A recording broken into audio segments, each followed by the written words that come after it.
presenters will get 10 minutes to present their papers. And after that, our discussant will discuss for 15 minutes, and then there will be an open discussion which will be handled by our respected chair. So, sir, over to you.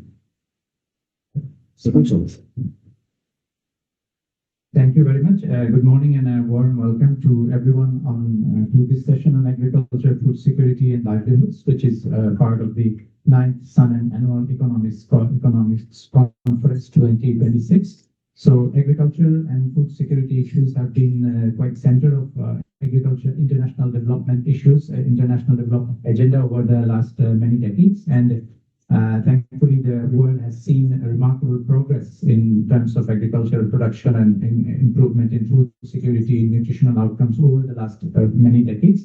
Particularly, Bangladesh has experienced rapid progress in agricultural production over the last 5 decades or so.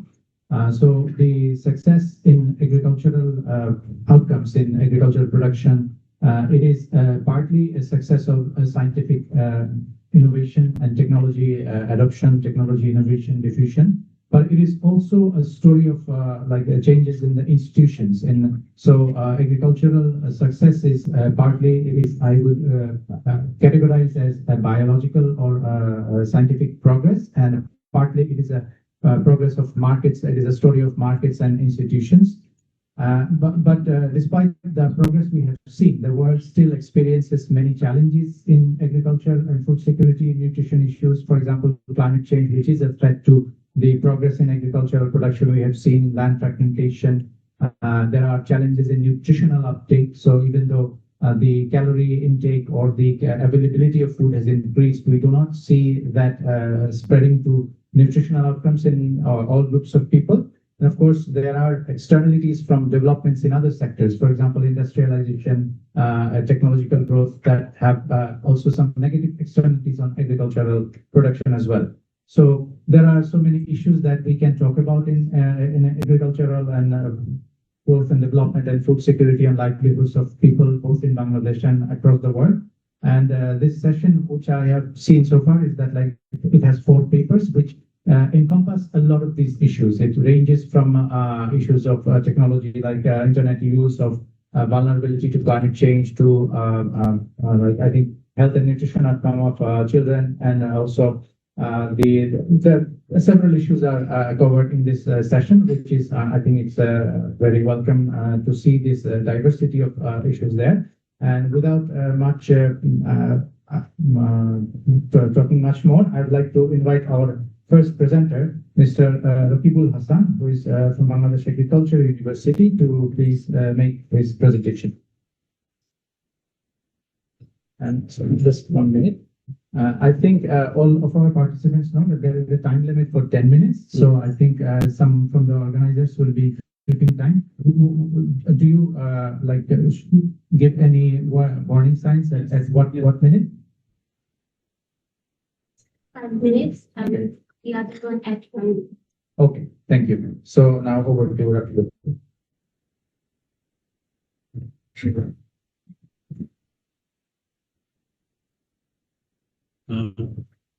Honorable Chair and Honorable Chair, discussant and audience, Assalamu alaikum and good morning to you all. I am Rakibul Hassan, research assistant from Department of Agricultural Economics at Bangladesh Agricultural University. Today, I will be presenting our research work titled Towards Climate Resilient Aquaculture, Analyzing Livelihood Assets and Vulnerability of Shrimp Farmers in Coastal Bangladesh. This work is co-authored with Professor Dr. Mahmoudana Sen, Professor Dr. Akhtaruzzaman Khan from Bangladesh Agricultural University, and Professor Martin Nilsson and Professor Rasmus Nilsson from University of Copenhagen, Denmark. Here we compare between extensive and intensive shrimp farming systems. These are the main sections that I will cover in today's presentation. Globally, fisheries and aquaculture serve as a primary livelihood source for millions in developing coastal communities. Shrimp aquaculture is economically and socially important in Bangladesh. It generates millions of dollars in annual exports and sustain 1.5 million coastal livelihood. The dominant shrimp production zones are Khulna, Satkhira, and Bagherhat in southwest coastal belt. Climate shocks same to do not affect all farmers equally. They erode multiple livelihoods simultaneously, and the degree of vulnerability highly depend upon the assets that a household has. Extensive and intensive farming systems differ considerably in how they are managed, how they are, how they capital intensive they are, and how exposed they are to climate shocks. Yet these systems are rarely studied separately from a vulnerability perspective. There is growing international literature on system-specific assessment of vulnerability of shrimp farmers, but no quantitative study has compared livelihood vulnerability indices across these two systems in Bangladesh. Our studies fills this gap by providing micro-level system-specific evidence for developing targeted policy intervention rather than treating all farmers as one homogeneous group. Given this gap, our study has two specific objectives. First one is to evaluate existing livelihood assets of shrimp farmers in southwest coastal region, and second one is to analyze the variation in livelihood vulnerability to climate change for different shrimp production systems. The overarching question guiding both objectives is how different farming practices and asset ownership levels influence livelihood vulnerability and what can be done to improve it. We conducted our research across three districts, Khulna, Satkhira, and Bagherhat, covering 9 upazilas that you can see on the map. We surveyed 200 shrimp farming households, where 168 were extensive and 32 were intensive through stratified random sampling. Before going further, let me clarify what we mean by these two systems. Extensive is the traditional low input system rely on natural tidal flow,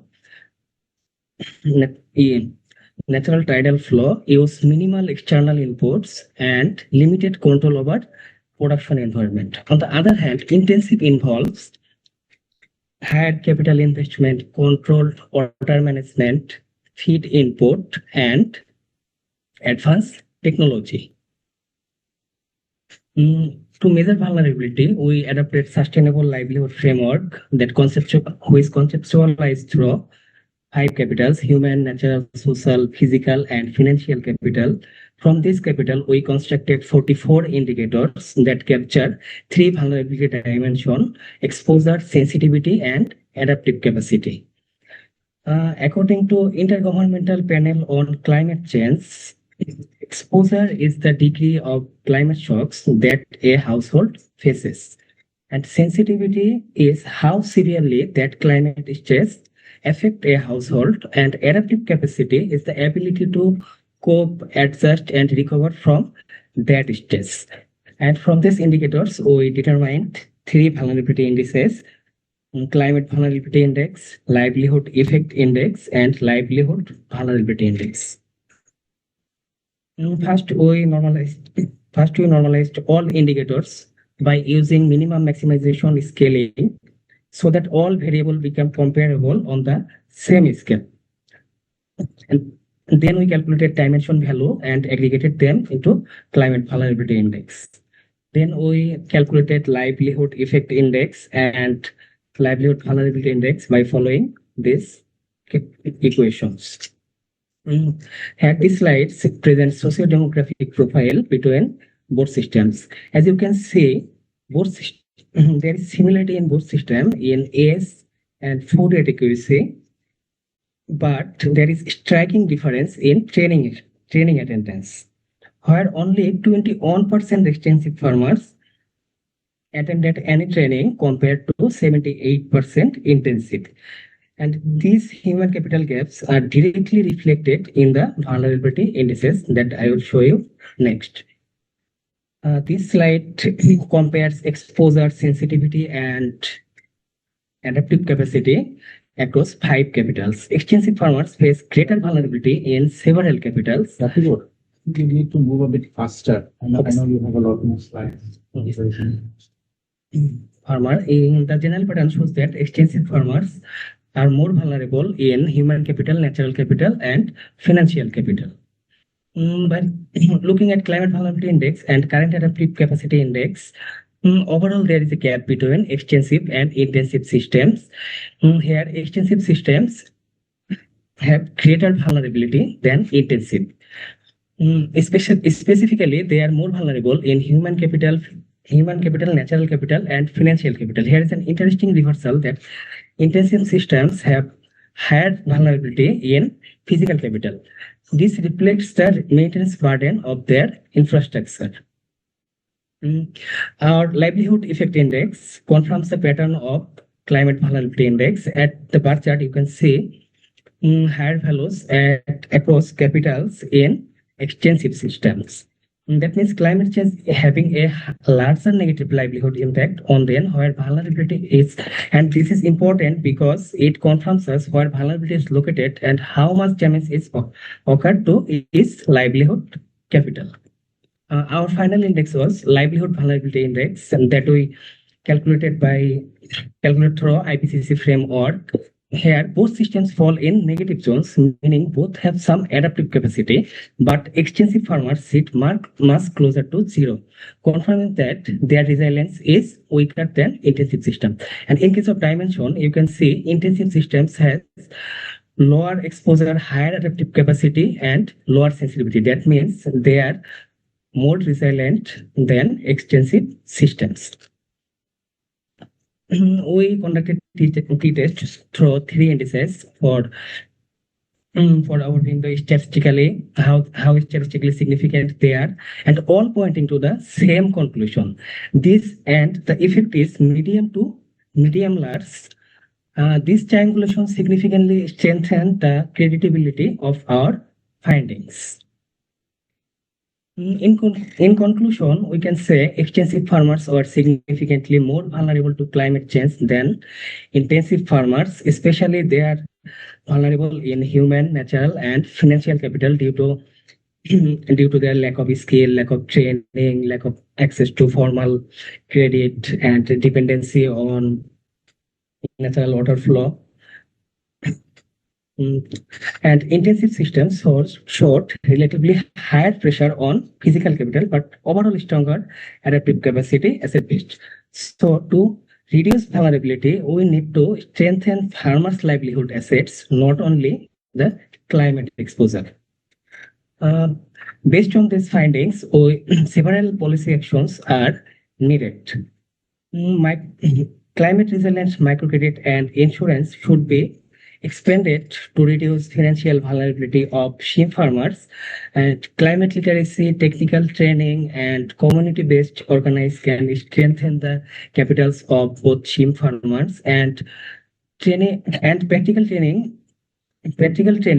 for cope with sudden weather shocks through extension workers is much needed. Overall support should be more targeted towards the most vulnerable farming groups, especially extensive groups. Thank you for your attention. I welcome your questions and comments. Thank you very much, Dr. for the presentation.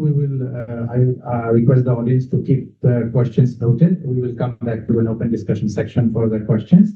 At this stage, I would like to invite the next presenter who is present here in the venue, Farzana Akhtar Meen, who is a student of Department of Economics from Jawaharlal University. So please make your presentation.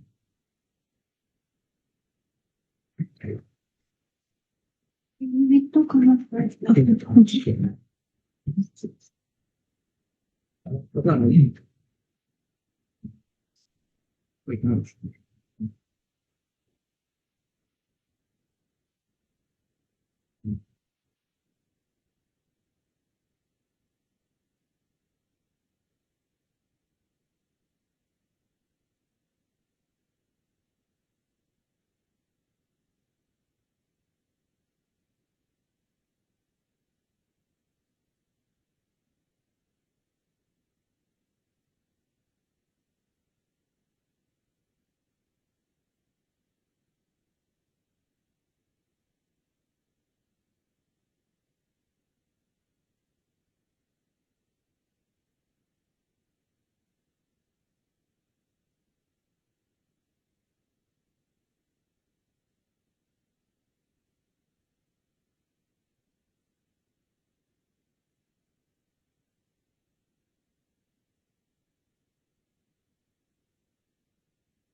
Morning,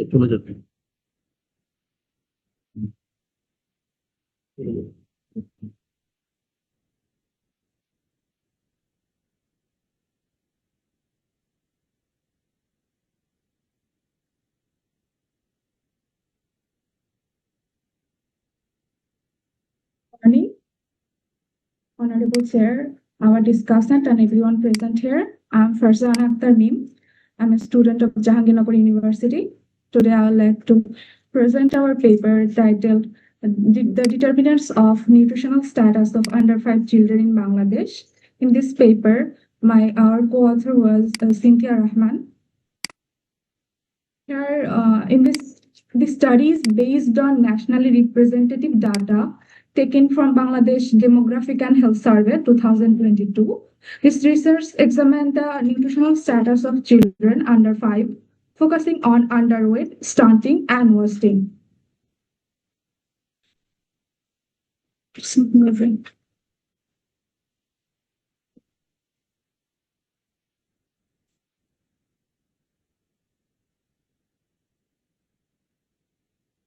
Malnutrition occurs when the body does not get the right balance of nutrient, either due to too little or too much food, or when it cannot properly use the nutrient it receives. In this paper, we will address undernutrition and malnutrition equally. Malnutrition remains one of the most critical public health challenges in Bangladesh. Here we examine the malnutrition among children aged 0 to 59 months using 3 standard indicators: underweight, stunting, and wasting. The main objective of this study was to identify the socio-demographic and environmental factors that could influence child malnutrition. This topic is extremely important because malnutrition does not only affect child physical growth, it also affects brain development, learning ability, productivity, and in the long term, economic outcome. In this way, child malnutrition becomes both an health issue and a development issue. Previous literatures and studies consistently highlighted that maternal education and household wealth are the strongest predictor of child nutrition because educated mother tends to have better feeding practice, improve hygiene awareness, and higher healthcare utilization. The literature also shows that age and gender pattern are mixed. Sometimes the female are more vulnerable to malnutrition than others. Environmental factors and economic factor like poor sanitation, food price shocks also influence child nutrition. But previous studies mostly excluded the new administrative division like Manmohan, and much of the previous literature examine stunting, wasting, or underweight separately and showed isolated outcomes.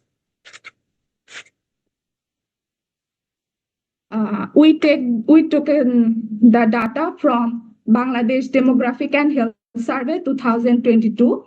The sample size was 3,684 households with children aged 0 to 59 months. We used binary logistic regression and bivariate analysis. This combination allows both descriptive and inferential understanding of child malnutrition.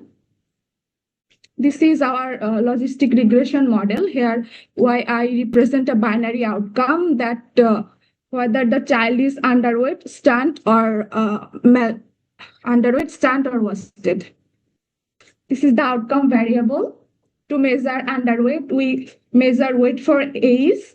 To measure stunting, we measured height for age, and for wasting, we measured weight for height.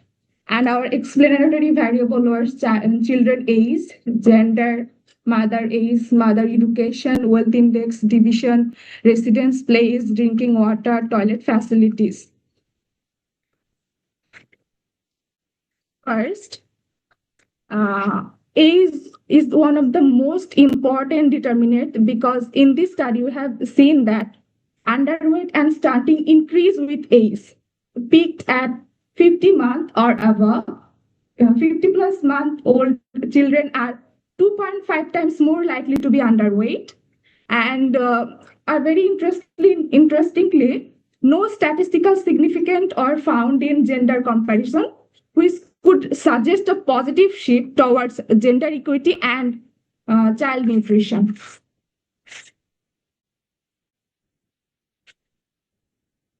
Children whose mother have secondary or higher education shows significantly lower odds of underweight, stunting, and wasting. And wealth index can be seen here, like the richest household are 67% less likely to be stunned compared to the poorest. A clear regional disparities can be shown here. Sylhet division shows 28.9% higher odds of stunting compared to Boishal, while Dhaka division shows significantly lower odds of wasting. Sanitation and water quality also influence child malnutrition. Hygienic toilet facilities are significantly associated with higher stunting and underweight, where access to safe drinking water was not a statistically significant predictor in this study, which is very surprising. The family size is also family size shows a significant influence in child malnutrition. This suggests that the limited household resources may be stressed in larger families. That could be the reason why households with three or more children are significantly have higher odds of stunting. The odds is 80%, which is very high. This is our logistic regression result. This is the variable that significantly affected underweight.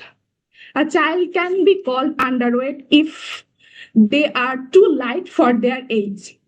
Overall, 22.7% children are underweight in this study. The children aged 13 to 24 months are 64% more likely to be underweight. While children in Sylhet have 28% higher odds of underweight, children from wealthier quintile have 62% lower odds of being underweight. Maternal secondary or higher education reduce this risk by 27%.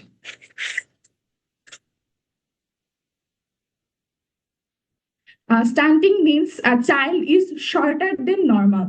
Overall, 23.5% child was stunned in these studies, where we can see the same as underweight, like children aged 13 to 24 months have nearly 3 times higher odd of stunting.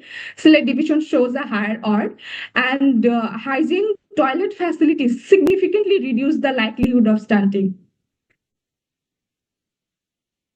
A child is suffering from wasting if they are thinner than the normal.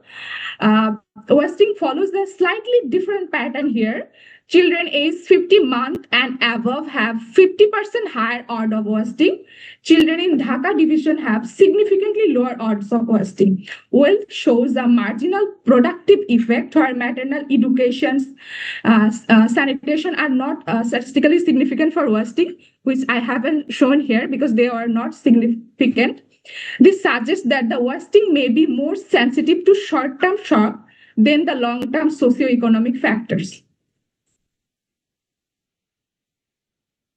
Overall, the finding shows that child malnutrition increase with age, especially during early childhood when nutritional need rise and exposed to illness increases. Maternal education, household wealth remain most consistent in these studies. Regional disparities highlighted the need for location-specific interventions. The lack of gender difference suggests improving equity in childcare practice. These are my policy recommendations: expanding female education, improving sanitation infrastructures, especially hygiene toilet, target higher risk region like Sylhet, support large and low income families through social safety nets or nutritional program. This was a cross-section data, so the limits were casual interpretations, and for further future research, we can add some variable which wasn't present for this study. In conclusions, child malnutrition in Bangladesh remains a serious public health challenge. The study shows that socioeconomic status like maternal education, sanitation, household size, and regional disparities strongly influence child nutritional outcome. To break the cycle of malnutrition, integrated, regional specific, and evidence based policies should be taken. Thank you, everyone, for giving me the time. If you have any questions. Thank you, Fatima, for the presentation. As far as I understand, one of our presenters, Mustafizur Rahman, is still not here, right?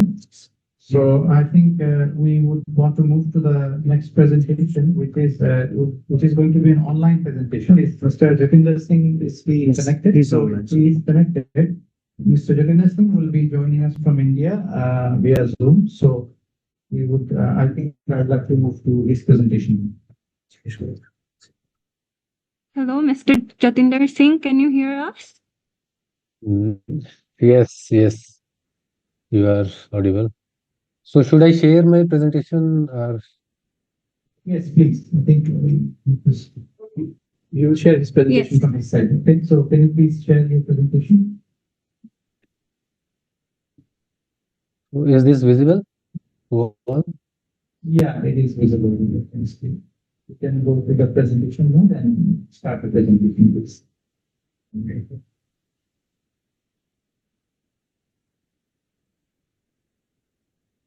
Okay. Good morning to everyone. I am Jatinder Singh, research scholar in the Department of Humanities and Social Sciences, Indian Institute of Technology, Roorkee, India.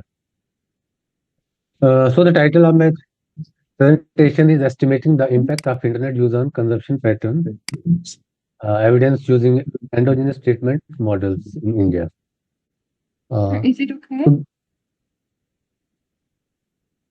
So lifestyle is a pattern of repeated actions over time, uh, you know, to achieve some goal. It is a wider term and reflects personality, thinking, attitude, intention, and value that guides behavior of a person to achieve its daily actions or goals, we can say. Uh, and it can be both negative and positive, that is good or bad lifestyle. For example, good lifestyle include nutritious food, exercise, adequate sleep, etc. And on the other hand, bad lifestyle means poor diet, smoking, sedentary lifestyle, alcohol or drug consumption, etc. So these are a very critical issues in the present day world, in this digital era, and particularly in the uh, country like India. Uh, these are the very uh, big challenges. Uh, Bad dietary practices like tobacco, alcohol use, blood sugar, obesity are the key metabolic and behavioral risk factors which are contributing mostly to the NCDs in India. So it requires that at all life stages, there should be healthy lifestyles, including preconception, childhood, adolescence, which are crucial for mitigating the prevalence of NCDs. So on the other hand, in this digital era, internet provides immediate access to health information, uh, which uh,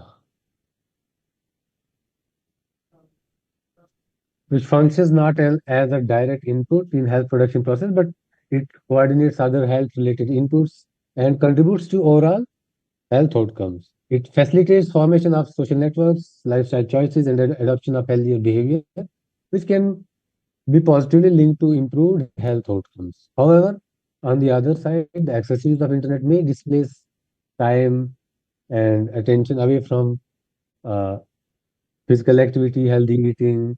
Therefore, it contributes to obesity and other psychological or mental or physical health problems. Internet use has the potential which can influence accessibility to food, good and nutritious food, lifestyle behaviors, and nutritional outcomes. And it affects both way, and it enable and inhibit through inhibiting mechanism. So the conceptual framework of the study is like socioeconomic factors obviously affect the digital use, or we can say internet use, which is defined through digital divide. That various social factors like in there is urban rural divide. Mm, Females are less users of internet. Similarly, wealthy households or wealthy people use more internet or uh, using social media and all. So there is the socioeconomic factors that affect internet use. On the other hand, socioeconomic factor also directly impact dietary scores or diet of a people, and similarly their consumption of alcohol and smoking and drugs, etc. So this is the whole mechanism of the study, that the socioeconomic factors affect the internet use as well as the outcome variables. Uh, and at the same time, internet use also affects the both outcome variables, that is diet and uh, bad lifestyle behavior, that is alcohol and smoking. So our main objectives are to assess the socioeconomic heterogeneity and geographical variations in lifestyle behavior, and further to examine the relationship between internet use and lifestyle behavior. And for this, we have used National Family Health Survey data, which is a unit level survey and nationally representative survey at household level in India. And for IV, that is instrumental variable, we have used uh, Open Cell ID. It's an open source repository of global micro mobile infrastructure. So the estimation strategy includes endogenous treatment Poisson regression. Firstly, since our first outcome variable, that is dietary score, is count variable, so we have used endogenous treatment Poisson regression. And for our binary variable, that is alcohol and smoking, we have used recursive bivariate probit model. So these models can adjust selection wise due to both observable and unobservable factors. Like unobserved factors, there can be many unobserved factors which can affect both outcome and uh, treatment variable, that is internet use at the same time. So that selection bias can be addressed through these models, and these models are more advantageous to use rather than PSM, IPWRA, and etc. So the treatment equation for the internet use is IUI equal to beta 1 ZI plus IVI plus error term. That means ZI is the different socioeconomic factors, IV is the instrumental variable here, and EI is the error term, and IUI star is the latent variable. That means because the variable is binary, so if individual uses internet, that is IUI equal to 1 is greater than 0, then this is the utility difference between IUI and not using internet, between users and non-using internet. So the second equation is the about the outcome equation, that is ID score. QI is a function of again internet use and the other socioeconomic factors plus error term. And similarly, in case of RBP model, that is recursive bivariate probit model, we have binary outcome variable, and which is a function of internet use and other socioeconomic factors plus error term. So this figure is showing that for both the gender, year-wise consumption pattern of different items across wealth quintiles. So we can see clearly that pulses and vegetables are consumed almost equally by both the genders, and among rich, the consumption is high. In case of milk, for pulses, in case of vegetables, even fruits. But on the other hand, we can see that in terms of bad lifestyle, which is alcohol and like smoking, uh, women consume very less, and comparatively, males are more addicted to such lifestyle. And among the richest people, we see that the consumption of alcohol and smoking is less as compared to others. Whereas in case of non-veg food like eggs, or we can say meat consumption, there is a mix of consumption among different wealth quintiles.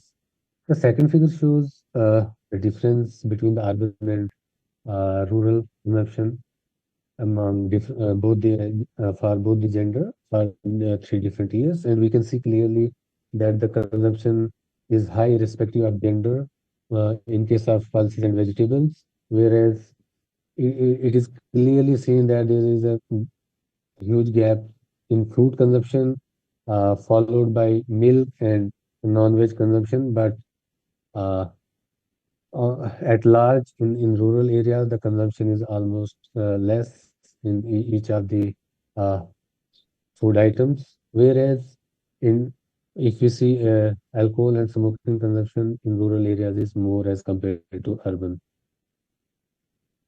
And the third figure shows the consumption level by education for the Can for you both hear the me? genders. Yes, yes, sir. You actually have 1 minute. Can you please Oh, finish within 2 or 3 minutes? okay. So let me directly come to the regression results. Or regression results after dealing the endogeneity indicates that the individual dietary score rises by 3.2%. Older individuals and women are significantly less likely to use the internet and have less dietary score. Education plays a vital role.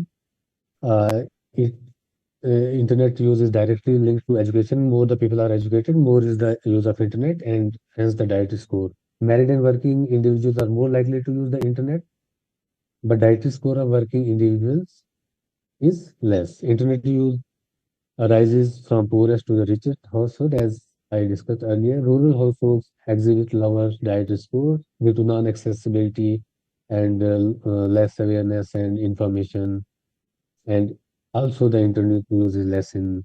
So, in case of lower strata of the society, again there is a low dietary scores and internet use. And if we see region-wise, in the south and north regions, uh, there is a highest consumption of diet, and it shows the special heterogeneity across all the regions. And in case of alcohol and internet use, we can see that internet use is positively associated with both alcohol and smoking. So this is uh, a bit alarming situation, that internet use on the one hand increases good lifestyle, but on the other hand, if not checked properly, internet use or access to information and social media can also lead to bad lifestyle. That is, alcohol and smoking is increased due to use of internet. And higher education significantly reduces the likelihood of alcohol and smoking. Again, female are less likely to consume alcohol or smoke, and which reflects our conventional gender norms. In case of lower strata of the society, SC/STs are more likely to consume uh, alcohol and smoking, where wealth has lower likelihood, whereas in rural areas the consumption is more. Alcohol consumption is higher in the eastern and northern and southern region of India. So we can conclude that there is a persistent digital divide, and whereas on the one hand, internet use increases diet score, but on the other hand, bad lifestyle, that is alcohol and smoking, is also increasing, which intending adverse health behaviors. Digital connectivity enhances nutritional related information and resources awareness, but simultaneously it increases exposure to unhealthy lifestyle. Diet scores are higher among wealthier, educated, and urban populations. Clear regional disparities exist, with South and Northeastern region exhibiting significantly higher diet score, highlighting special heterogeneity. So, digital inclusion strategies should be aligned with public health goals so that the gains in dietary intake or quality are not offset by increasing risk behaviors, ensuring that digitalization contributes to the population health rather than uneven benefits a bad lifestyle. Thank you so much. Mr. Jatinder Singh for the presentation, and I request you to stay online because there might be our discussion might have some points to talk about this, and also the audience might have questions. So I think we have had three presentations, and one of our presenters is probably not here yet. It's this. Here, he's on the downstairs. Okay, then we can wait for him. If it just take 1 or 2 minutes, then he has made it to this building. Maybe we can take his presentation, I think.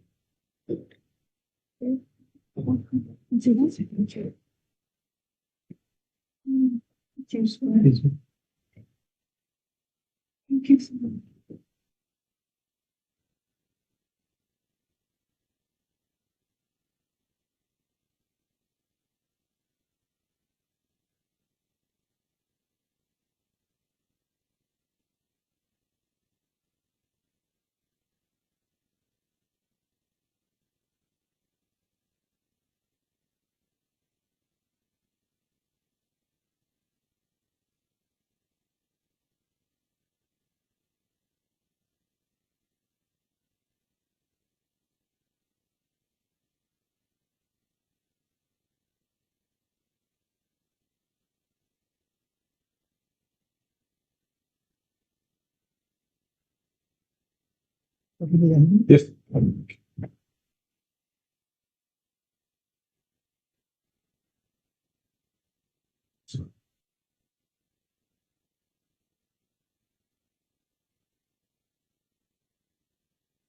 We have our fourth presenter here, luckily, and so Mr. Mustafizur Rahman will be presenting on designing an inclusive coffee supply chain of Bandarbahn Hill District in Bangladesh. So we have all of the presenters have 10 minutes to present their paper. So I request Mustafizur Rahman to please present your paper. Very sorry, my apologies. Actually, I was in the traffic jam. The city is very rush. Thank you, all of you. So my topic is actually designing a potential coffee supply chain network for Bandarbahn Hill District in Bangladesh. We did a work by using primary data from Bandarbahn Hill District. So the background is actually, the most of the coffee imported from outside of Bangladesh, almost 95% coffee is imported. So it mostly we are using imported coffee, but urbanization is growing. So urban coffee supply is not growing that much. So from this gap, we used to do this kind of analysis for coffee supply chain. So why this study matters? There is a lack of integrated coffee supply chain network in Bangladesh. So in Hill District, actually, there is no research, very few research actually. So these are the gaps for the study. The objective of the study is to analyze the farmers' production level of the coffee function, and then mapping integrated supply chain network. So there is a gap. And then we propose a potential coffee supply chain network for domestic coffee industry in Bangladesh.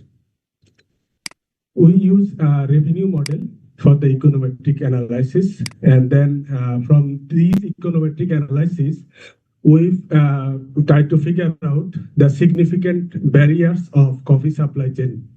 I mean, if that is the significant network, then we pick that up.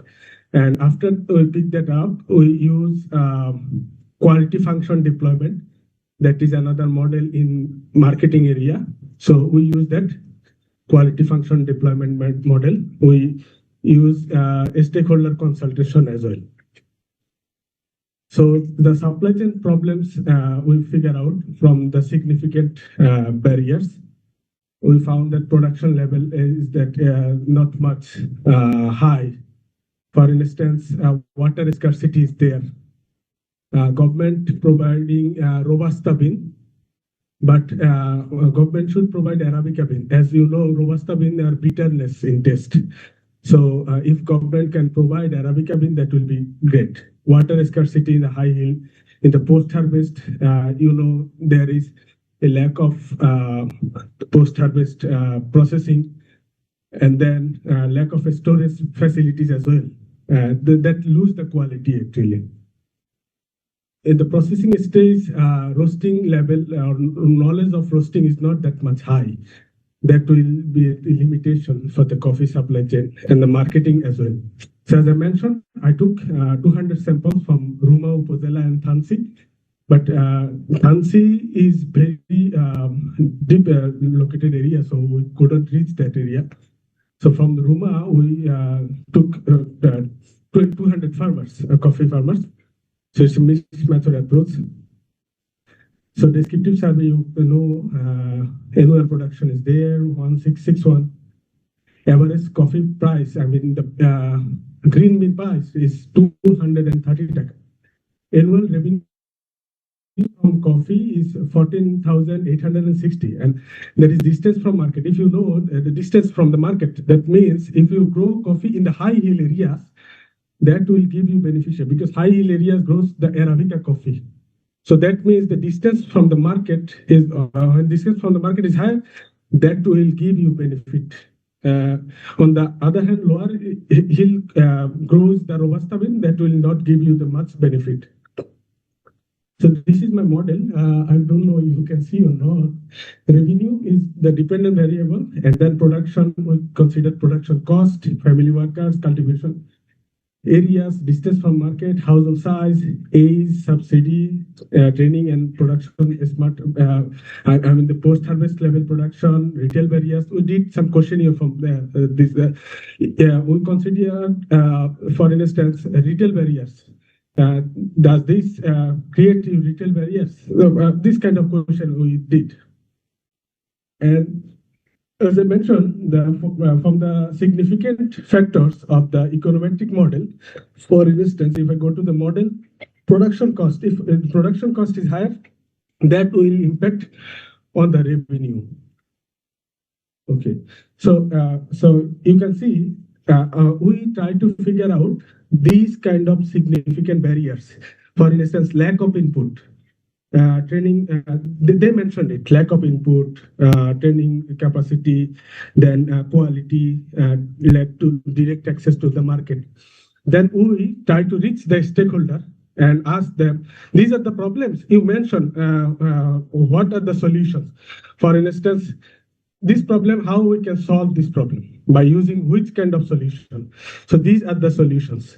So for instance, lack of input, they give these kind of solutions from the stakeholders, and we ask them to give them some numbers.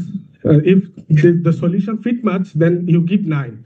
If the solution fit lower, then you give 1. And if the middle, then you give 3 or 5.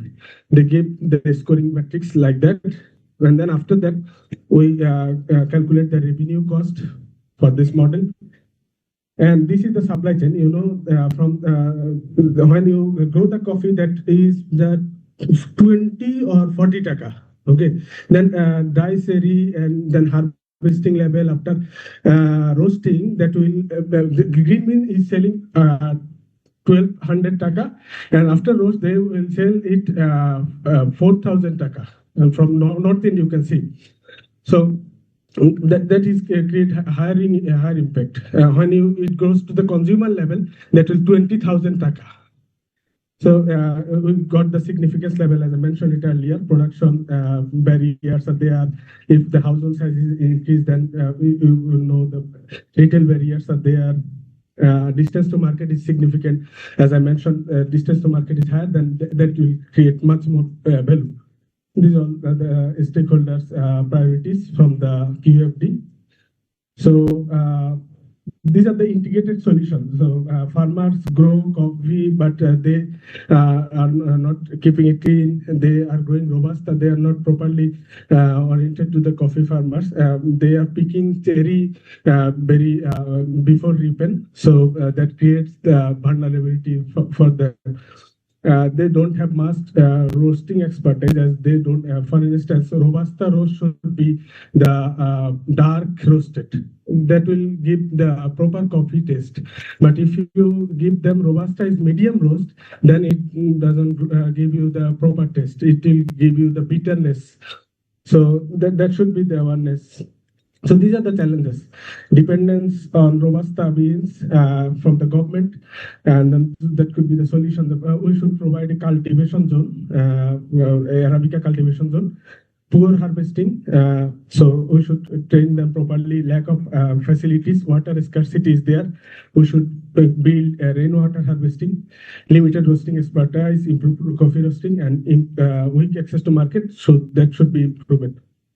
And we found some short-term recommendation and long-term recommendation. Short-term, reliable access to the market. We should invest in road and infrastructure, redesigning the training, and we should give them roasting and training expertise, develop mobile and internet access so that they can improve themselves. And there is a high potential in this coffee industry domestically. So if we can grow these properly, then that will be beneficial to all of us. We can develop a market. We can develop coffee domestically. We can develop employment. That will give us a lot of that will actually create the reduce of import dependency as well. So these are the appendix, as I mentioned. Thanks all. Thank you. Thank you very much, Mr. Peter. Thank you to all the presenters who have presented on a wide range of topics. And I really appreciate all of our, these are young academics, young researchers who have worked on a certain research area and presented their findings here. But of course, there is room for improvement for everyone. So we will now, at this stage, we will have a discussion by Mr. Jahid Ibn Jalal. He is the Deputy Director from Research and Policy Integration for Development, RABIS, to please discuss on the papers presented. Thank you so much, sir. First of all,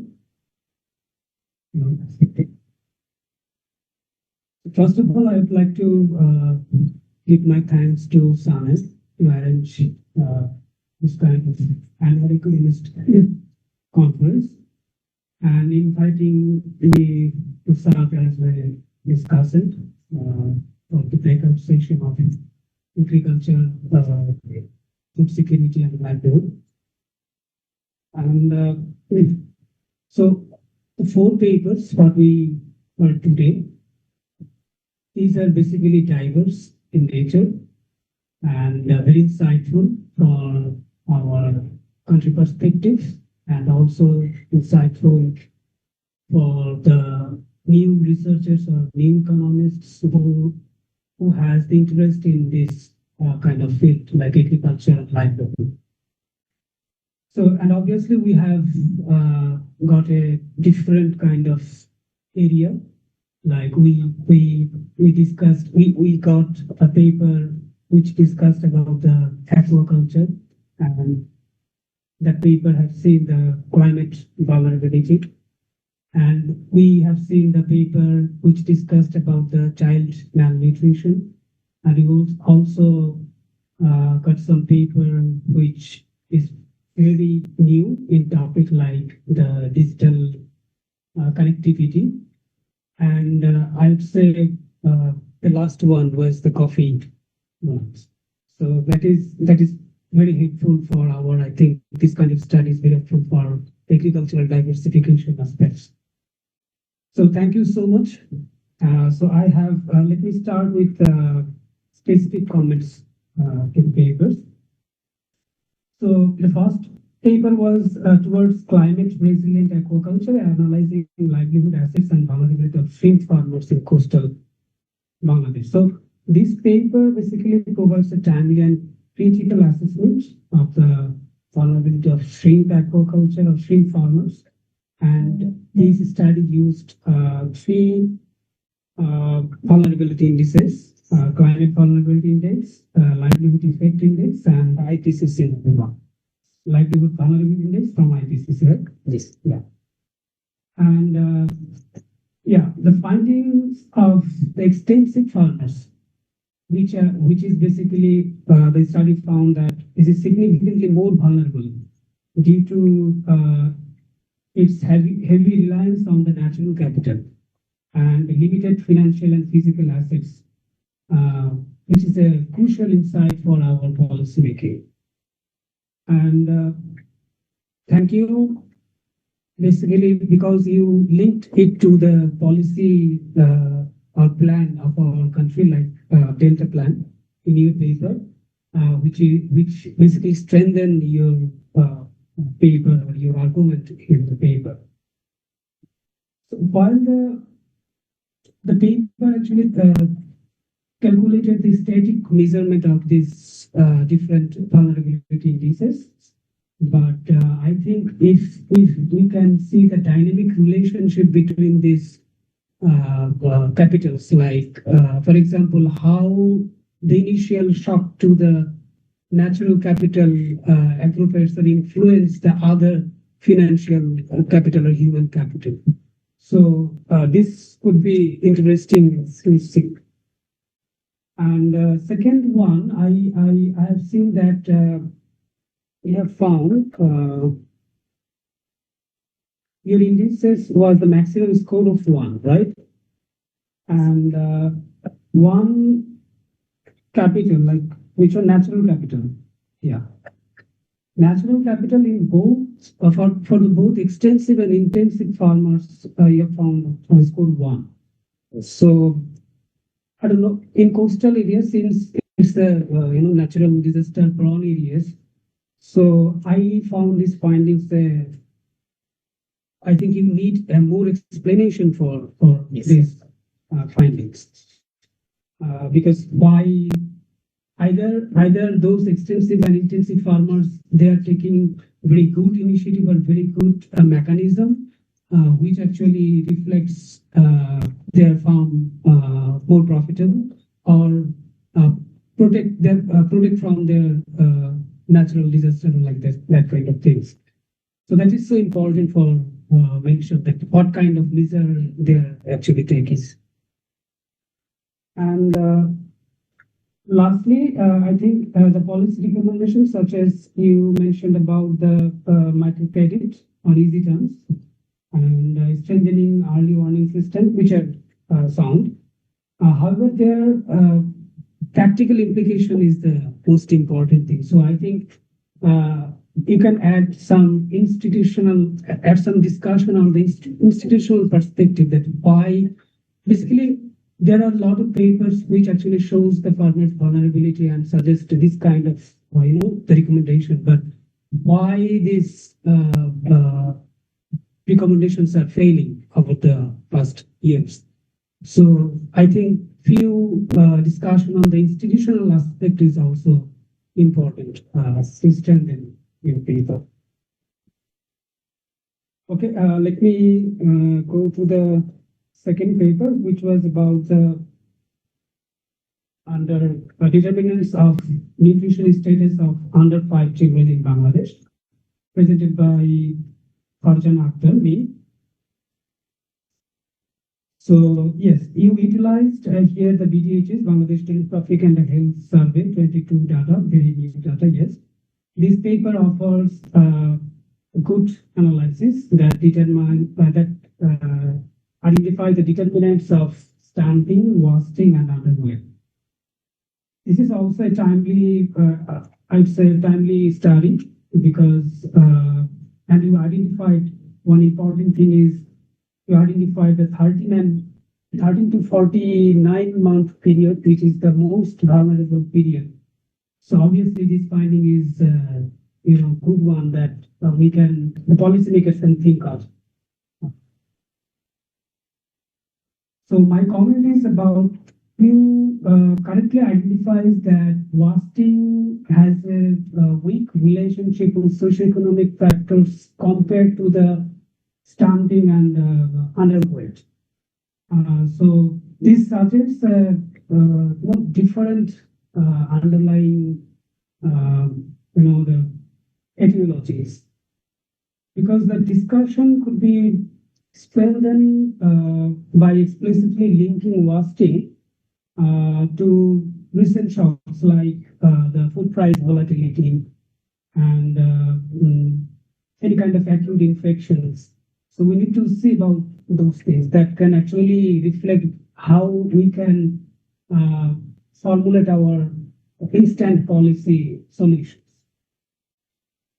And another important result, this study showed that maternal education is a strong predictive factor. But maternal education can be used for proxy of different for other variables, like it can be a proxy for the health knowledge. It can be a proxy for intra-household bargaining power of women, and it can also can be a proxy for the healthcare seeking behavior. So elaborating on the specific pathways, so how or which education basically translates into better nutritional outcome. So this is important to formulate the policy. So I'm actually discussing all the papers from the policy perspective, because yes, there are results are interesting, results are showing us the problems, but what is the link when the policymaker will think about this result? So the author should actually give him the hints or give him the pathways that how should he or they think about it. And third point is the finding of your house. So there is a nice, it says it's called resource dilution effect. So he found 3 or more children. If the families have 3 or more children, that is more vulnerable to malnutrition. So then this is called resource dilution effect. So you should touch this theory and discuss about this thing. And policy recommendation should be then intersection between family planning and the nutritional interventions. So we should discuss this intersection things.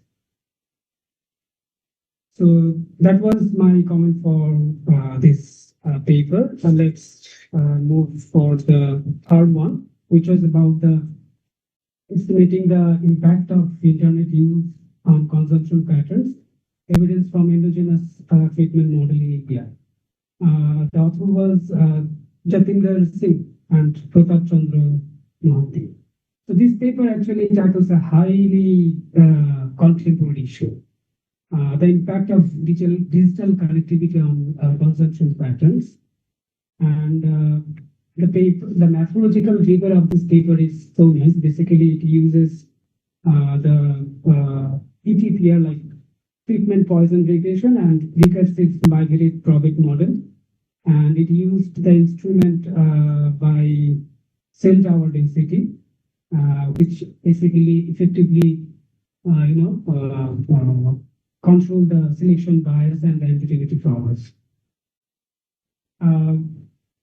But interesting is this finding, this study shows a dual effect, like internet use, in one hand improves the dietary diversity, on the other hand it also increases the alcohol and smoking consumption. So that means internet use has the double-edged nature of the digital expansion. So I have faced two specific comments, like the dietary score this study used. It considered 6 food items or food groups, basically which captures the diversity, but I'm not sure whether it captures the nutritional aspect, the whole nutritional aspect, because sometimes in social media there are a lot of advertising of ultra processed foods or fast foods or this kind of items. So a discussion on the limitations of this metric, that the potential role of internet in promoting unhealthy foods or unhealthy dietary shifts, which can actually provide a more balanced debate. And the second one is this paper establishes a causal link, but I think it leaves the mechanism that how basically this internet use shifting our behavior? Like, for example, does internet use increase substance abuse because of the exposure to targeted advertising or peer influence via social media, or increased stress, or the desk job kind of things, which is called basically the sedentary behavior. So policymakers basically they would like to know that why or how this mechanism actually happen. So identifying these pathways is basically crucial for designing the targeted behavioral change implementation interventions. And third, comments to the Bangladeshi researcher or audience would be like, this is very contemporary issue and very relevant also for our Bangladesh. So our Bangladeshi researcher can actually also think about it and can work on particular issue, specifically on the digital literacy, then rural-urban divides, then public health campaigns. So these are so important topics. So finally, the 4 papers today presented today in this session collectively underscore the multi-faceted nature of livelihood security, and whether it is building resilient against climate change in coastal aquaculture, whether designing robust supply chain. Oh, sorry, I missed your paper. Sorry. Yeah. Sorry. Just about the coffee supply chain. This is very interesting, I would say, because this is the pioneer paper in this coffee supply chain. And you used mixed method. You used econometric OLS and Poisson regression. You used quality function deployment and base-sourced method. It is not identifies the bottlenecks of the supply chain, but also you show the stakeholder prioritized solution. Right. Yeah. So this is highly relevant for the agricultural diversification aspect. But I have a few observation on your regression results. Like you have found there is a variable like training. Training. So I have seen that in OLS model, the training comes positive, but in your Poisson model, it turns into negative. So I think you need to check whether this is because of any kind of selection bias. And similarly, there are, we talk about the distance to market. I'm not actually sure. Basically, maybe the farmers are living in hilly areas, and that's why you are saying. But in generally, if we say that if the distance to market increases, then revenue will increase. I think this would actually mislead. I think you should carefully select the variable, or you could see is there any instrumental variable can be used. Okay. In this case. And the second one is you studied only in one area, like in Ruma district, and collected 200 farmers data. But your suggestion for the national wide, like input substitution, right? I think this is you should actually provide some limitation on this suggestion, like because your study is not that broad. So, but the suggestion would be like the agroecological, in the ecological aspect, like in other hill areas, how these practices can be expanded. Right. So this kind of suggestion or explanation or policy suggestion would be there.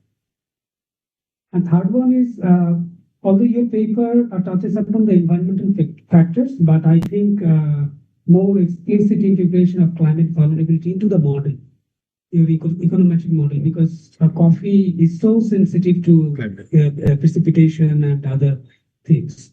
So I think if you can incorporate the climate or environmental factors or climate vulnerability index into the model, that would be nice. So that was my comments. Thank you so much to all the authors, and I hope you will get a good outcome from these papers. Thank you, audience. Thank you, sir. Thank you very much, guys, for the in-depth analysis of all the papers. Now the floor is open for the audience. If you have any questions or comments, I think we have a few minutes.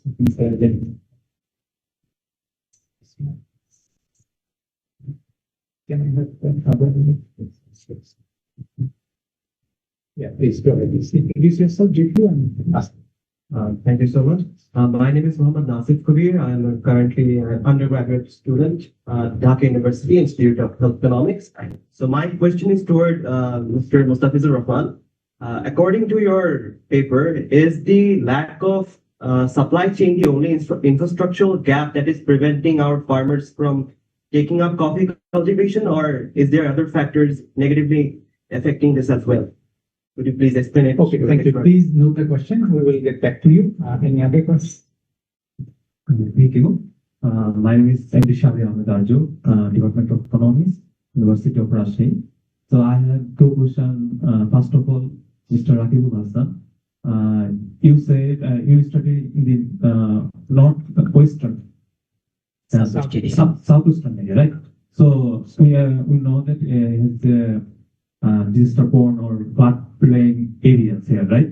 So sheep production actually every year farmer experiences production loss every year. So you mentioned about the intensive farmer, they have more capital and more production capability or capacity. So what your observation when you go there? What your observation about the experience every year flood production loss in this case? And the second question to Mr. Mustafizur Rahman, that is, it is a new production area. So it's in the hillcrest area. So my question is, what are the main motivation actually here happens to the farmers of the hillcrest area to cultivate coffee rather than other traditional crop production? What is the motivation actually can actually happen there? Thank you. Any other questions, please? Yes. Thank you. I'm Farhan Khan. I'm working as a senior research student at SANE.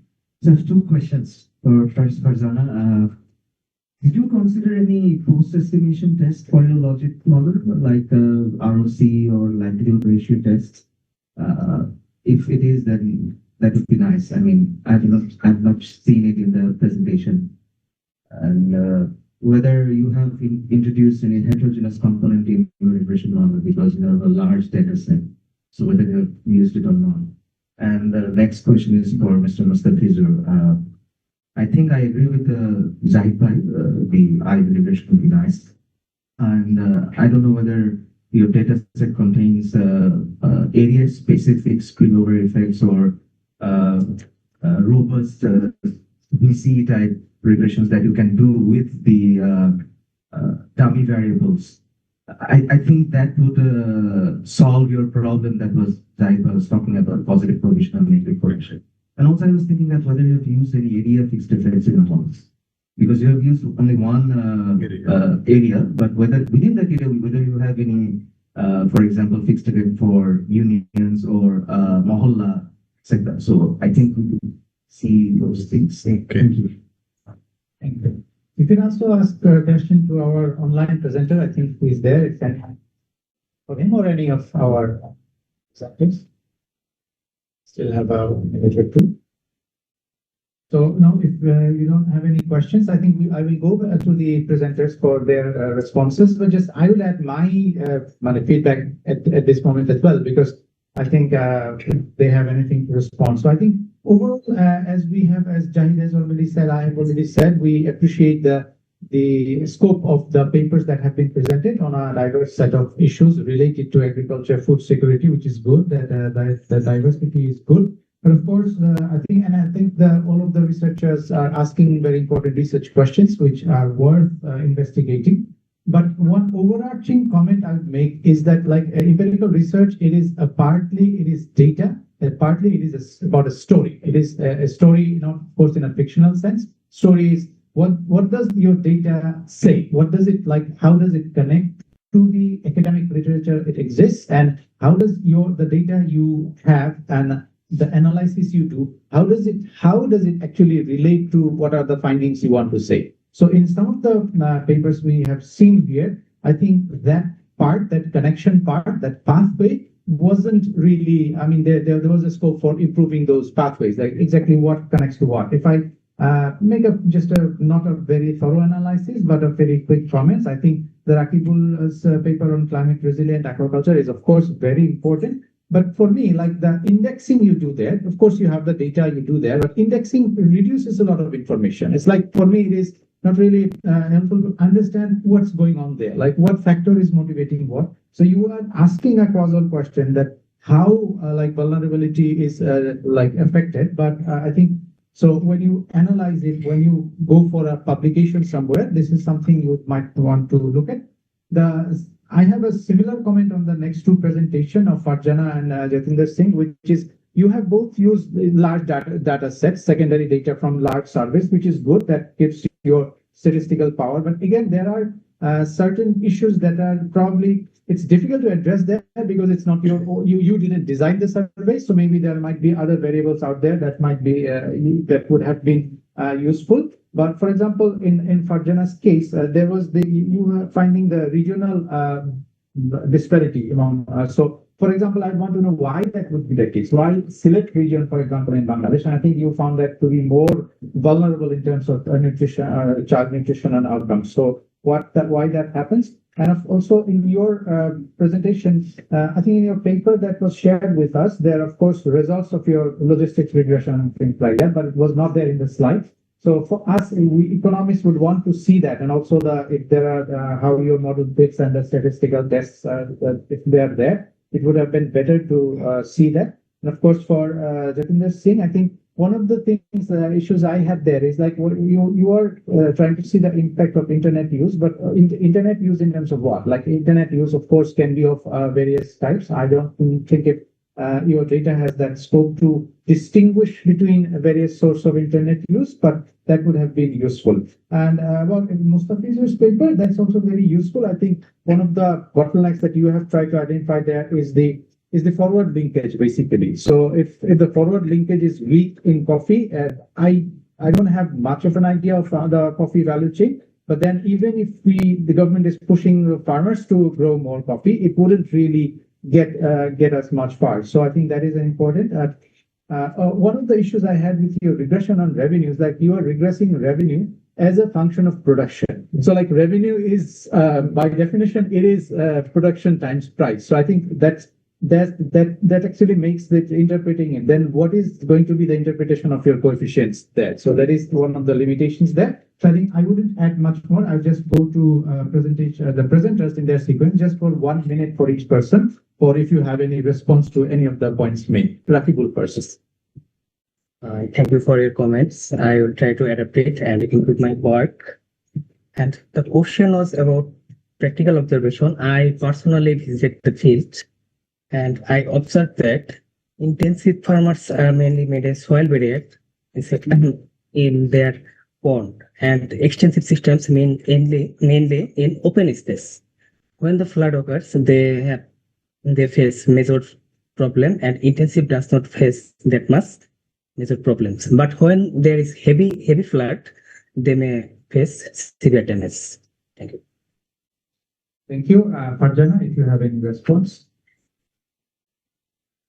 Actually, আমি কোশ্চেনটা খুব একটা বুঝতে পারি নাই। তো আমার ক্ষেত্রে যে আমি binary logistic regression model use করেছিলাম এবং সেখানে শুধুমাত্র আমি কতটুকু ইনফ্লুয়েন্স করেছে সেটা দেখার সাথে সাথে আমি অড রেশিওটা কাউন্ট করেছিলাম এবং আমি জানি না আসলে আমার কি কোশ্চেনটা ছিল তেমন।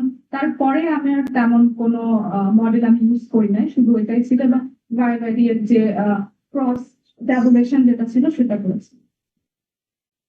Okay, thank you. If Mr. Jatinder Singh, if he's with us, and do you have any response to any of the points made by the discussant or any other comments? Thank you for your keen observation. As you already mentioned that we are using secondary data, so we don't have much option. So simply there was a question: is the respondent is using internet or not? So, but directly or indirectly, internet use is all about using social media, interaction on social groups, social networking. So all those things accumulate information, uh, exchange information among people, and all that.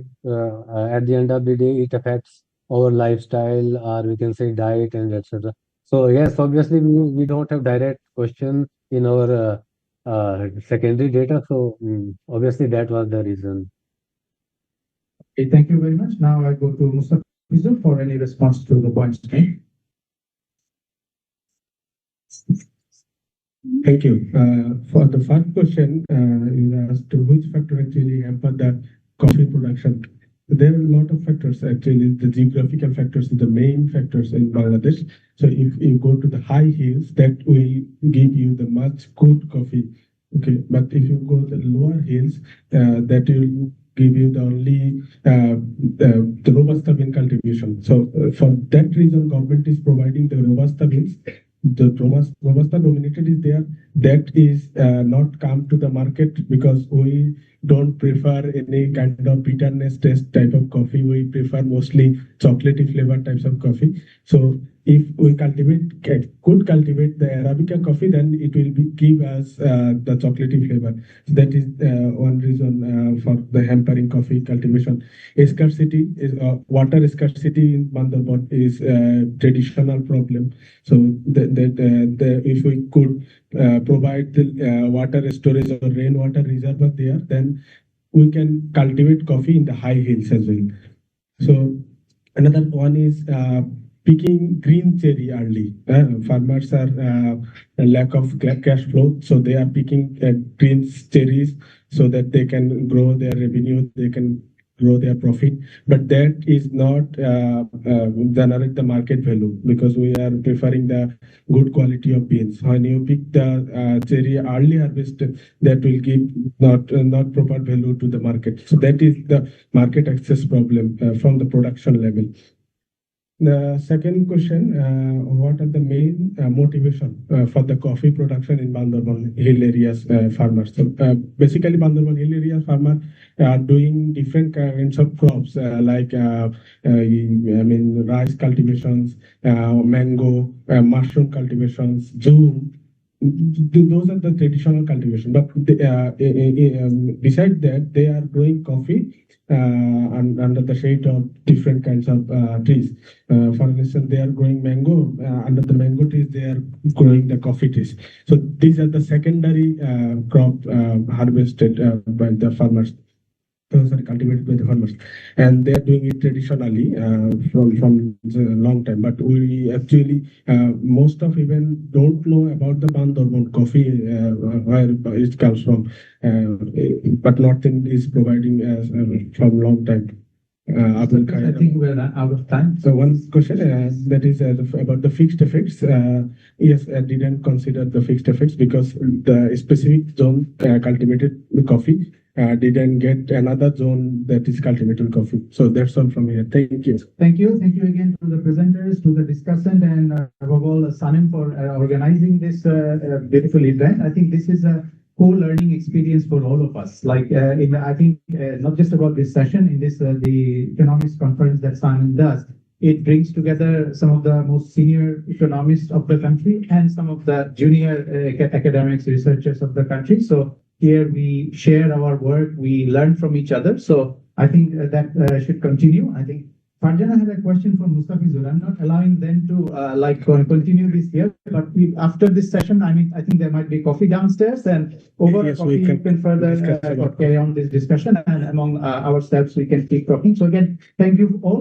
I think we have had a wonderful session on a range of important topics related to agriculture and food security, and hopefully this is a step in the direction of improving the health, agriculture, and food and nutrition security of Bangladesh and the South Asian countries. Thank you so much.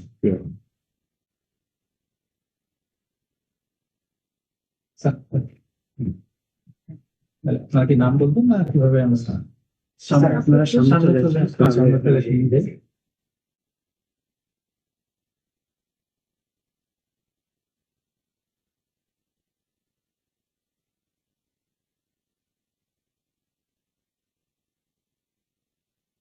Akibul Hassan, please come forward. Achha. Very good.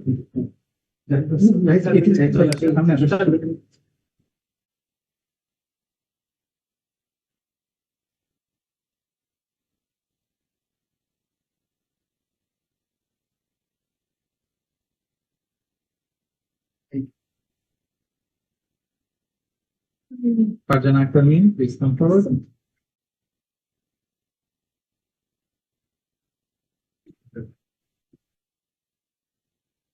Thank you.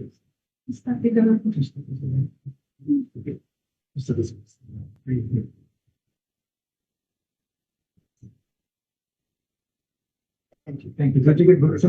Yeah, everyone, presenters and discuss. Bakira, after what? No, sir. Okay.